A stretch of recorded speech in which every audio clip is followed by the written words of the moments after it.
It's very good to see you both. It's been an extraordinary week. That's a template, like out of office, that we use now. Has anything changed, Nick?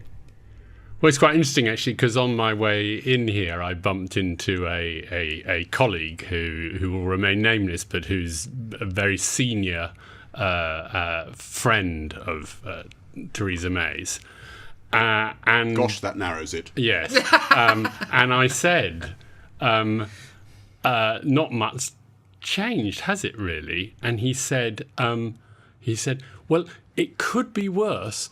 And that means that it's one of the best days for a long time. He said nothing had changed. He said basically that nothing had changed. We then actually went into it a little bit more, and what we've agreed that the one thing that had changed was that the prospect of a no-deal Brexit was now even less than it had been the day before yesterday, because it was now clear that there was not going to be a new Prime Minister who was more open to the idea of a no-deal Brexit.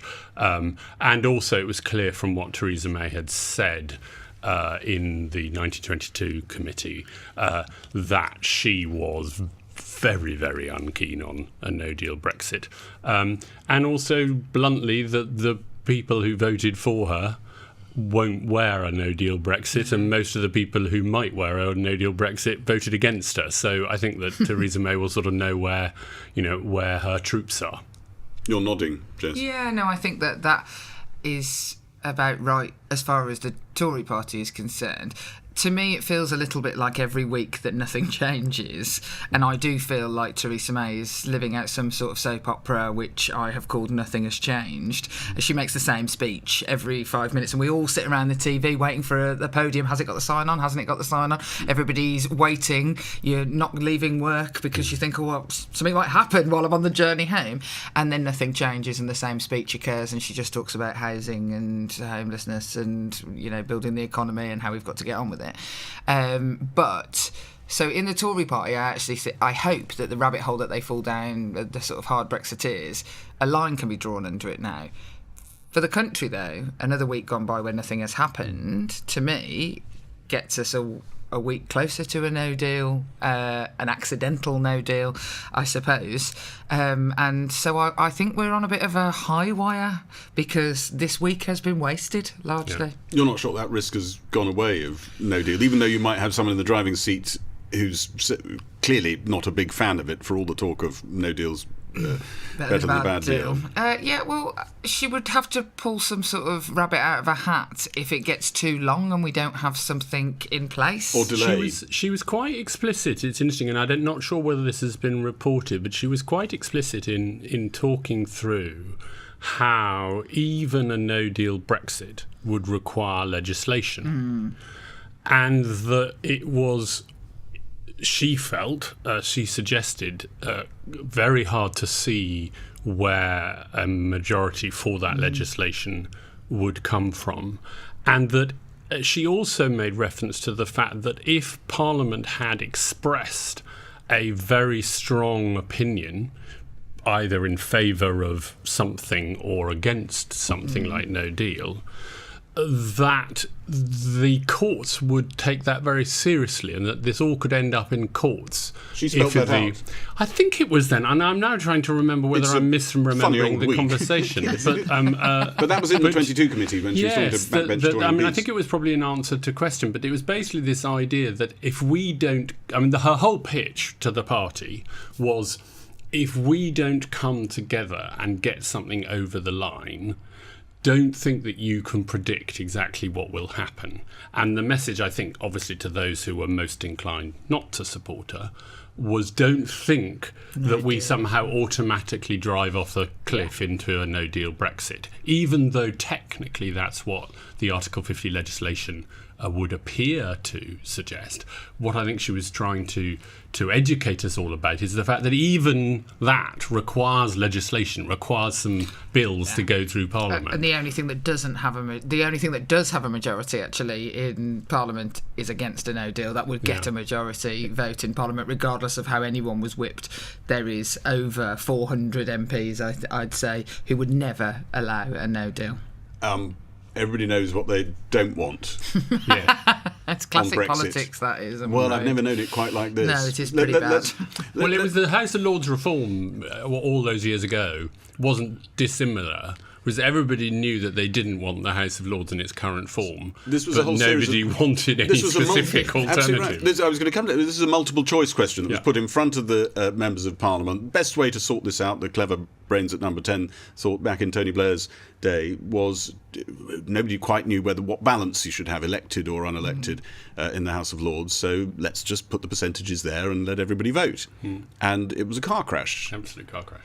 And what certain cabinet ministers, I think one might consider them allies of yours, some of them, Nick, are suggesting is that we have some polling, as it were, in the House of Commons to try and find out if there's a majority around any of the options.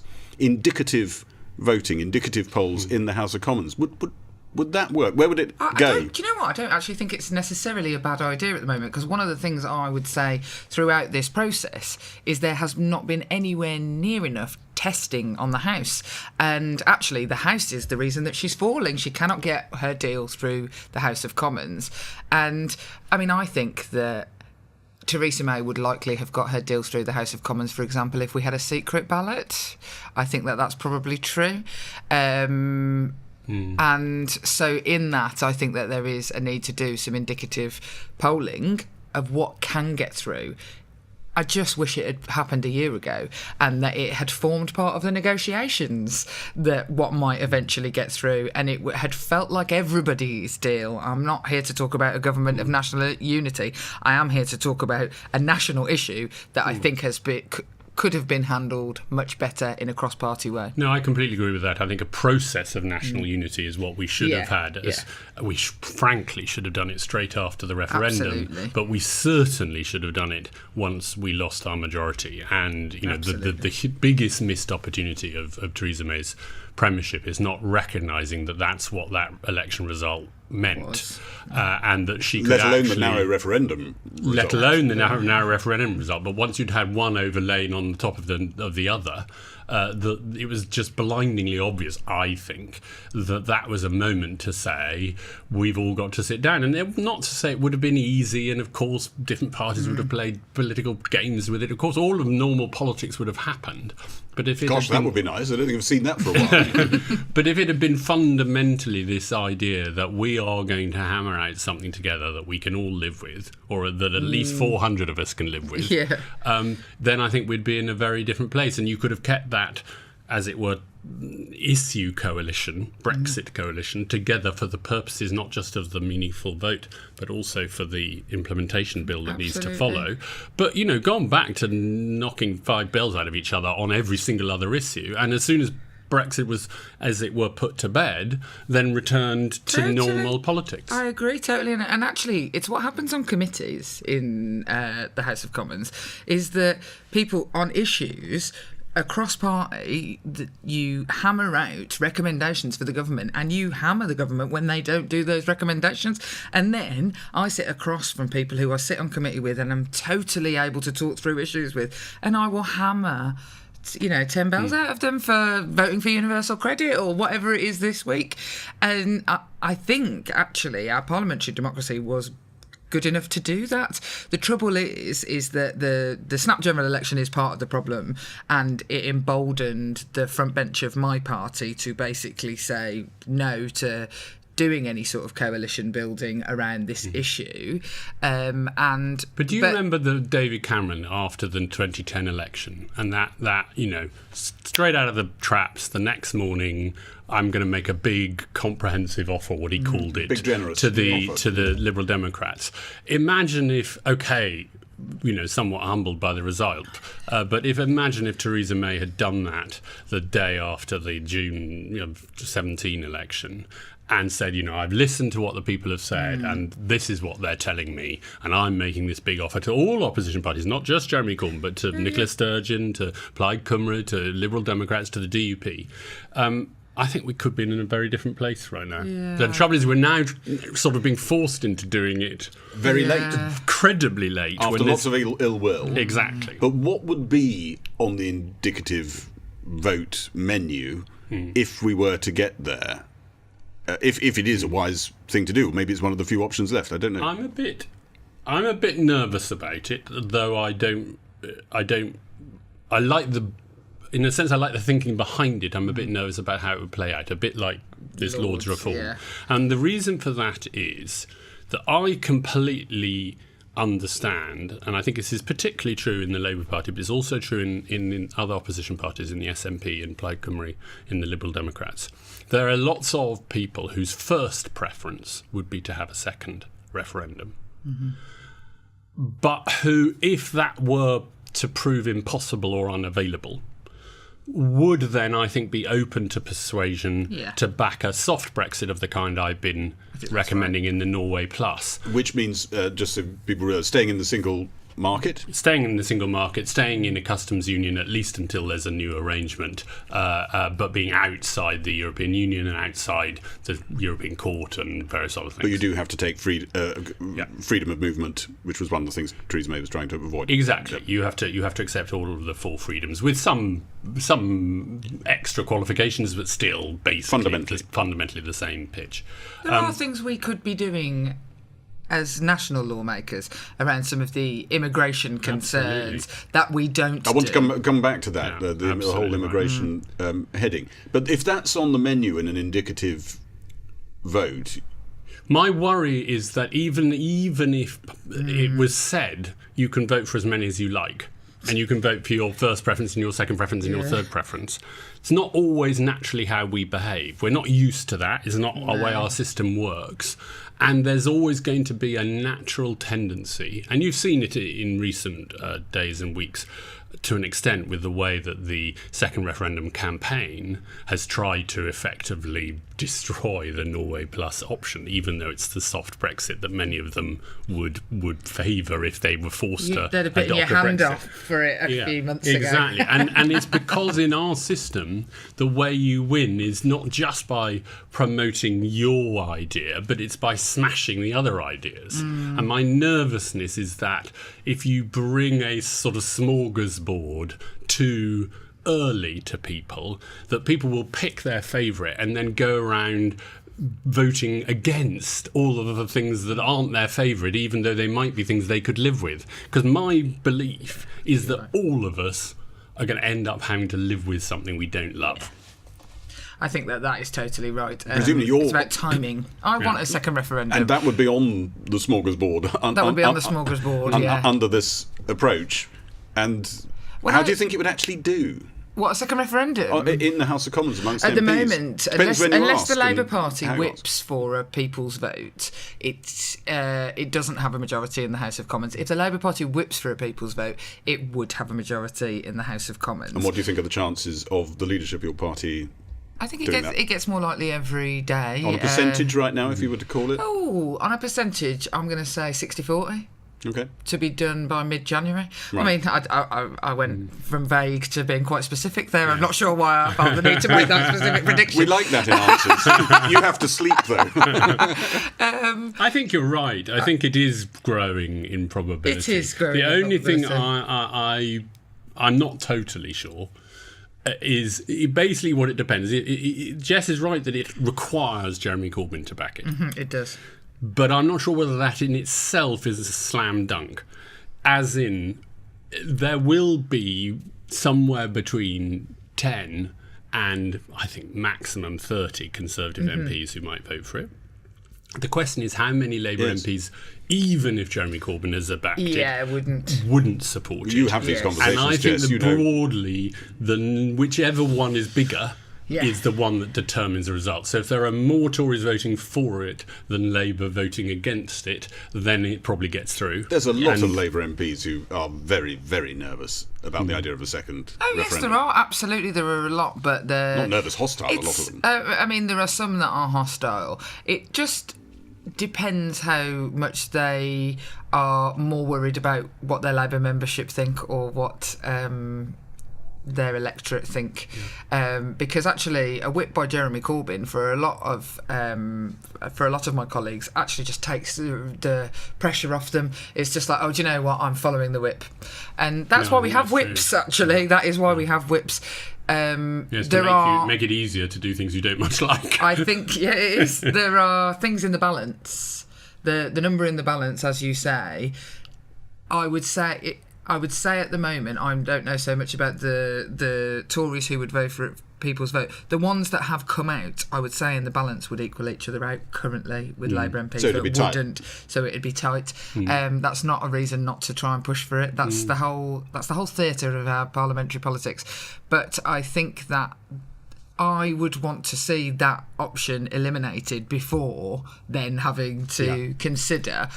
And as a you know, I mean, I've pinned my colours to a mast. I prefer and am advocating the Norway Plus option, but I am very keen that anybody who wants to support a second referendum, I don't support, I wouldn't vote for it, but anybody who does, in a sense, has had their chance to do so before putting to them Norway Plus, because I think that a second referendum can, for some people, sound like, oh, great, let's just put the decision back to the people. Yeah. But when you get into the technical details of it, it actually becomes incredibly hard to see how it actually happens. You need a government to propose a bill. At the moment, more or less, we have a Conservative government. The Conservative government that put forward a referendum bill, I mean, would fall by tea time. Because, you know, there are enough Conservative MPs who are implacably opposed to it that, you know, it doesn't matter how many confidence motions and how many months until the next one, you know, they would find a way of bringing down a government that was bringing forward that bill. So it actually, in my view, probably requires a Labour government. So therefore an election first to get a Labour government. It's a bit time-consuming exactly. now. This. So that's why I think that, in a sense, it needs to have had its moment. I think these things need to be sequential. There needs to have been a proper go. If Jeremy Corbyn is going to decide to back it, there needs to have been a proper go at seeing if Parliament will support it. And if, as I anticipate, actually it doesn't quite come off, then I think many of the people who, like Jess, who support it, might then support. Might you swing around if it had blown its opportunity, couldn't get the numbers, you might back Nick's idea. I am not an ideologue in this situation. I only came out to support People's Vote a number of weeks ago, and I did it because what I saw was an enormous failing of Parliament to take this decision, and it was that pushed me, as well as my constituents. I have to say, shifted. There has been a definite shift in the conversations and also the lobbying, and there's just a different feeling in my constituency, and that drives me. But in reality, I didn't go there out of some sort of die-hard Remainiac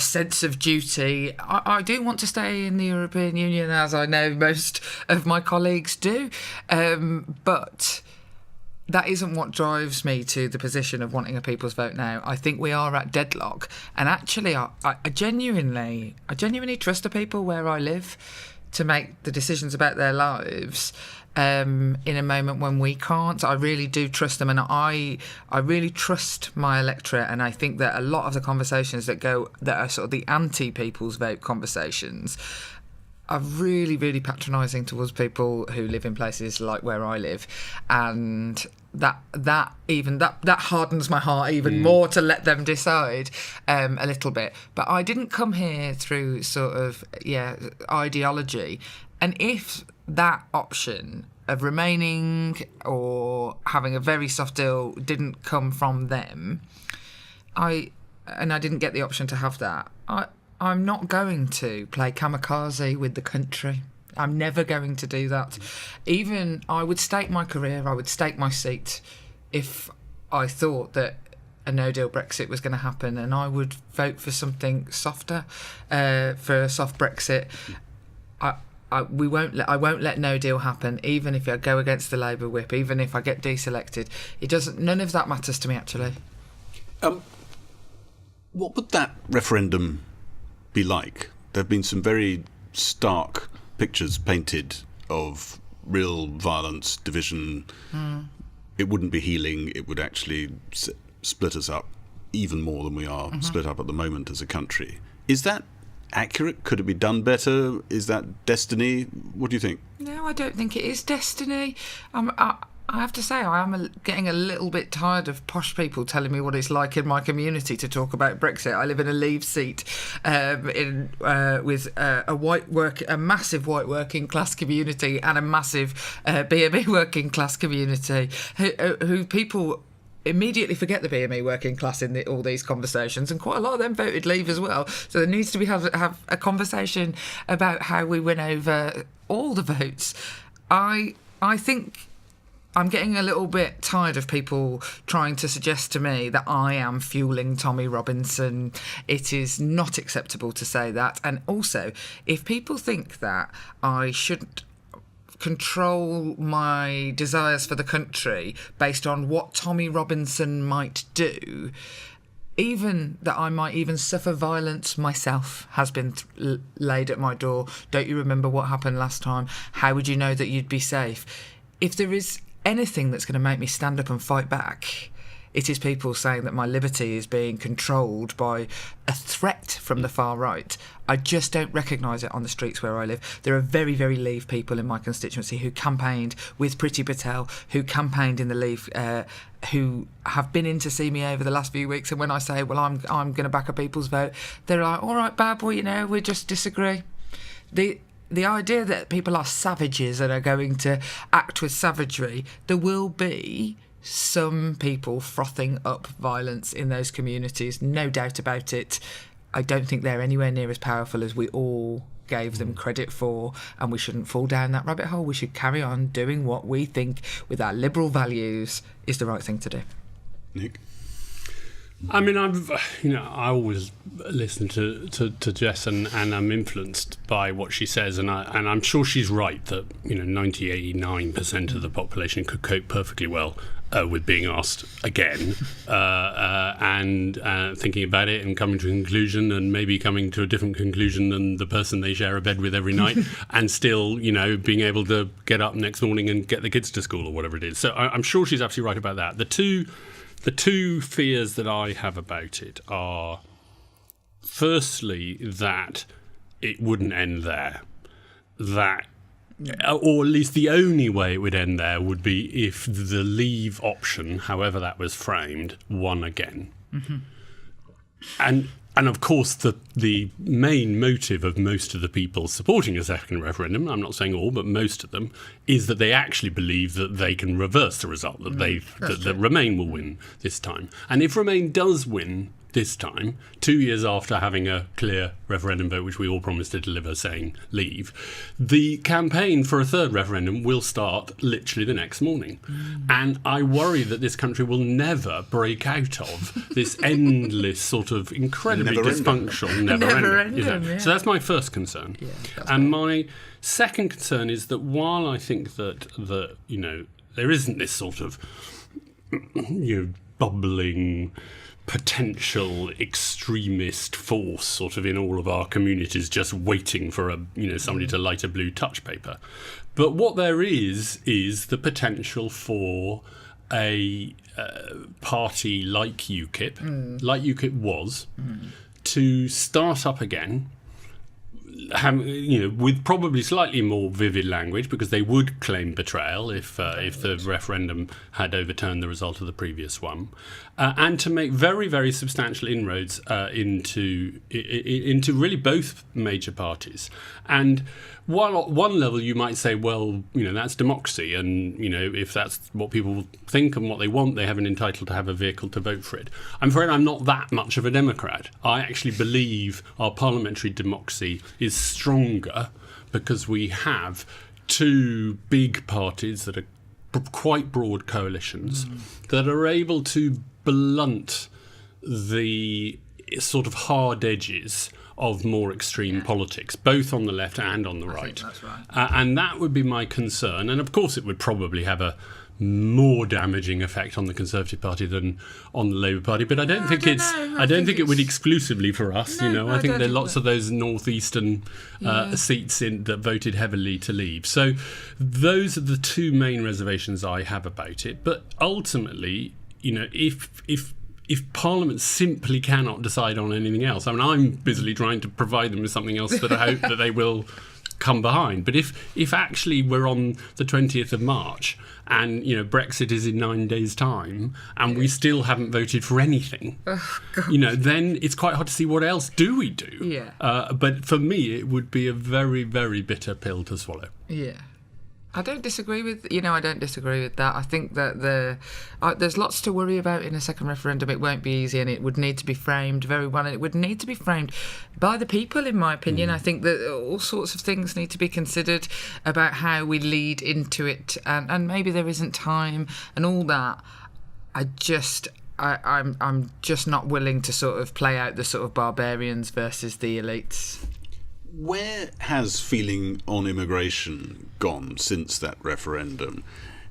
And how much of a driver for you was it, do you think, in your seat, was it for those that opted for leave? This week coming could be the week we get the immigration white paper. She said that we'll get something. Then someone in the Home Office told me not, which is not an unusual course. I was going to say we were meant to have something this week. I can't remember what it was.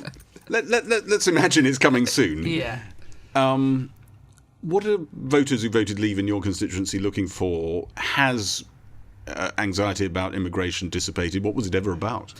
There is anxiety about immigration. My seat is an interesting case because there is definite desires about immigration. It is very different to almost exclusively white areas because it is, 30-40% migrant community or second generation, third generation migrant community where I live. So their fears about immigration don't bubble up in the same way.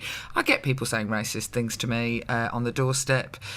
People definitely think that there's been too many people let in, that has somehow affected them. But again, it is every 20th door, not every door that I knock on. So I'm not actually sure that immigration was the single thing in my area. And it's really funny because this is not something that mattered to me particularly at all, and I'll get pilloried for this when you release it, is I actually think the idea of sovereignty mattered to people much more than I had expected. Wanting decisions closer to home. Yeah, just thinking we should make our own decisions. Someone else is bossing us around. Yeah. It's as simple as that. We should be able to make our decisions. Now, that was hyped up with the stories about, terrorists being able to stay because of their cats that weren't true and all that. So that's how they learnt about us not making our decisions. So it's through a slightly precarious on immigration lens. Gosh, they look like Norway Plus, will they? But we can come back to that. But you say that, though. I did a survey just after Brexit to everyone in my constituency, a direct mail through their door. We had thousands and thousands of responses. And I said, which of these would you prioritise? And that's when I found out that sovereignty really, really mattered to people. But actually, they would prioritise, the single thing that they would prioritise was staying in the single market. There were two options: staying in the single market with immigration controls and staying in the single market no matter what. And actually, the collective group of people who prioritised staying in the single market was huge. Bigger than all the others. Huge. An indicative poll. Obviously it's self-selecting and all of that. I'm not going to claim to be YouGov or whatever it is. Do you think that those same people, and you can tick me off if you think this is patronising, but I think we've all been on a learning curve, knew what the single market was when they voted the first time? Were as clear about it? Not in those terms. They got clearer about it since. I think they definitely have got clearer about it. They wouldn't have called it the single market. They wouldn't have called it the customs union. They knew that they could move in between countries. They knew that they worked in Jaguar Land Rover, for example, and they knew that half their parts came from Germany, and then that they sold into markets elsewhere on deals that were done. I don't think they realised actually how many of the deals were done by Europe before. So actually it was after the referendum that the idea of the single market became something in the minds of the people where I live. And they don't, people very rarely talk to me about the single market and the customs union, but they do talk to me about, how are we going to be able to get the stuff from, they do talk about the car factories, they do talk about their kids moving abroad, they do talk about customs union and single market in their own terms. What do you think people wanted on immigration policy? What are they likely to get? It is very interesting, and my constituency is in so many ways so different, and yet it's not totally different, in that it's an area that was quite strongly Leave. So I represent an area of southwest Lincolnshire, Grantham and Stamford. They've had not very much non-EU immigration over the years. It is a relatively homogeneous racially, to put it bluntly, but they've had a huge amount of immigration from Eastern Europe. Some of it seasonal, but much of it not, and that's partly because it's a very strong area of agriculture and of growing vegetables, and then there's a lot of food processing, and there's no question that there was a high level of concern about immigration. But I think it was a strange meld of their own direct experience, which was Eastern European, was driven by work, and they all recognised, and people were very able to say so, that these people were coming to take jobs that British people weren't taking. But what it melded with was this sense that in other places, Nottingham, London, Birmingham, there was a huge amount of other kind of immigration from outside the EU. And, you can't expect people necessarily to work out when they're offered a vote in a referendum whether that precise vote will affect this kind of immigration in that place for this reason and not affect this kind of immigration in this place for the other reason. That's definitely true. They just were, in general, expressing a concern at the speed of change, the pace of change. And the lack of control. Lack of control, and also the lack of support for those areas which had to put up is the wrong word, that had to accept a great number of people moving in. Now, it has changed. There's no question in my mind that it's changed. True. It's changed for two big reasons, one of which is what Jess was saying about people's understanding of the single market or the economic arrangements of EU membership. Similarly, I think people have now understood much better what immigration, different kinds of immigration there are, which ones would and wouldn't be controlled, but also they've understood critically what immigrants are doing that are of vital importance in keeping society and the economy going. So I find that people are much more ready to talk about care workers in care homes, to talk about doctors and nurses in hospital. My own local A&E has been temporarily closed now for 2 years because they can't recruit enough doctors and nurses. So there's firstly a much greater recognition for the need we have for many of these immigrants. But secondly, bluntly, the numbers have come down from Europe very fast. So we're no longer in a situation as we were in the mid-noughties, the sort of 2004, 5, 6, when you'd had the accession of those Eastern European countries and when the Blair government didn't impose temporary controls. You literally had 500,000-600,000 people a year moving into the UK because the economies of Eastern Europe were not strong, the wages were very low, and here the economy was strong and wages were high. Because that is no longer the case, I think that the pressure has come off, and polls bear it out too. They do, yeah. That the salience, the intensity with which people mind about this has slipped a long way down the rankings, and there are now other things they mind about more. And the one argument I make for staying in the EEA, in the sort of common market like Norway, is that yes, you have to accept freedom of movement, but the crucial difference is that you have a legal possibility as a member of the EEA that you do not have as an EU member, and that is an emergency break. Mm-hmm. I don't know when we could ever exercise it. I don't know how long we could ever exercise it for. I don't know how much difference it would make. When you could... Well, no, it's entirely a unilateral judgment. Nobody can review it. There's then a process. Make a judgment on it? No. There's a process that then you have to go through of consulting on what you're proposing to do and whether the reason's justified. If you still insist on doing it, you then are open to them imposing penalties in some form on you for having done so. But just imagine that in 20 years' time, a new country was taken into the European Union, and freedom of movement was going to apply to them. And suddenly you had, again, 500,000 people turning up every year in Dover, wanting to look for work. That's the kind of very rare circumstance in which we would then have something which, if nothing else, would be a negotiating chip with the EU. And we don't have that now. And I believe, maybe I'm being naive, but I believe that with the current state of understanding about immigration, that might just be enough for people to be able to live with free movement continuing. Also, we need to build a bridge at the moment. The trouble with the UK is we're doing this we're out of time, and actually Europe is about to change with regards to the freedom of movement issue. There is so much changing in mainland Europe around how strict things have to be on this issue, and people like me who grew up in a city of migrants, migrants in my own family, refugees in my own family. My father is from Ireland. We are a nation of migrants, really.